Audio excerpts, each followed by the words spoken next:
Hello বন্ধুরা, কেমন আছেন সবাই? আশা করছি সকলেই অনেক ভালো আছেন। আমিও ভালো আছি।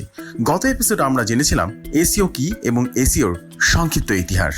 বন্ধুরা, এরই ধারাবাহিকতায় আজকের এপিসোডে আমরা জানতে চলেছি এসইওর গুরুত্ব সম্পর্কে এবং পৃথিবীর সেরা 6টি এসইও সম্পর্কে।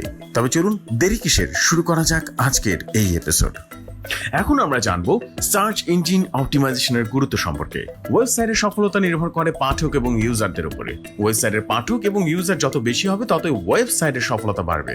ওয়েবসাইটে ভিজিটর বৃদ্ধি করার বিভিন্ন উপায় রয়েছে, যেমন paid traffic, free traffic, referral traffic ইত্যাদি। ফ্রি ট্রাফিক বিভিন্নভাবে আসতে পারে, যেমন ডাইরেক্ট, রেফারেল এবং অর্গানিক ভাবে।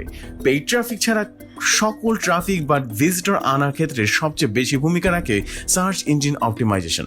একটি ওয়েবসাইট বা ওয়েব পেজে যত ভালো অপটিমাইজ করা হবে ততই উক্ত পেজের ফ্রি ট্রাফিক বাড়বে। দিন যতই যাচ্ছে ততই বিশ্বের ওয়েবসাইটের সংখ্যা বৃদ্ধি পাচ্ছে। এত বিশাল পরিমাণ ওয়েবসাইটের মধ্য থেকে এসইও করা ছাড়া আর কোনো উপায় থাকে না। সুতরাং বুঝতেই পারছেন সার্চ ইঞ্জিন অপটিমাইজেশনের গুরুত্ব কতখানি বেশি। আমরা এই মুহূর্তে জানবো পৃথিবীর সবচেয়ে বহুল পরিচিত 6টি সার্চ ইঞ্জিন সম্পর্কে।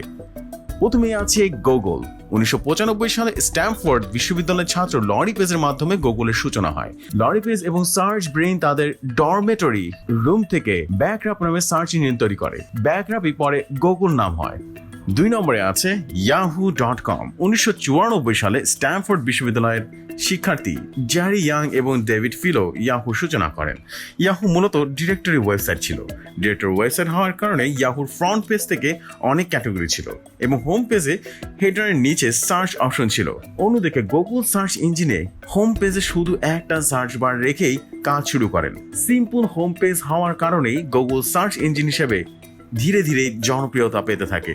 গুগলের আগে ইয়াহু আসলেও গুগল তাদের হোম পেজে ক্লিন রাখার মাধ্যমে মার্কেটে 1 নম্বর অবস্থানে রয়েছে।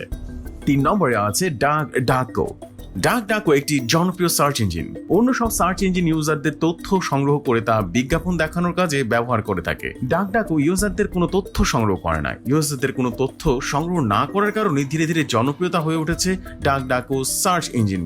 1998 সালে মাইক্রোসফট MSN সার্চ যাত্রা শুরু করে।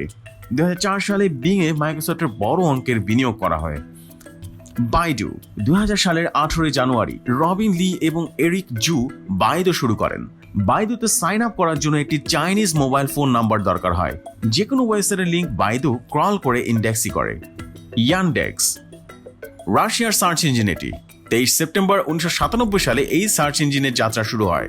2000 সালে আরকে ভলজ একক মালিকানাধীন ব্যবসা হিসেবে লাইসেন্স নিয়েছেন।